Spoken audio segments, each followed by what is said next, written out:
let it go.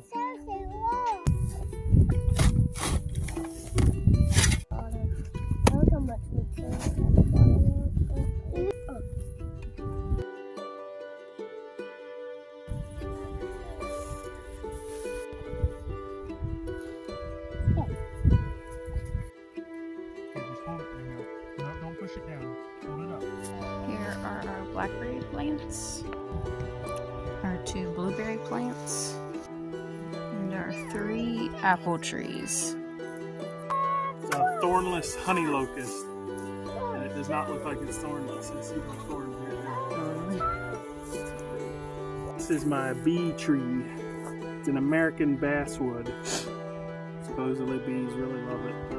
They get pretty big, so hopefully it grows and does well. I'm excited if we can make it happen.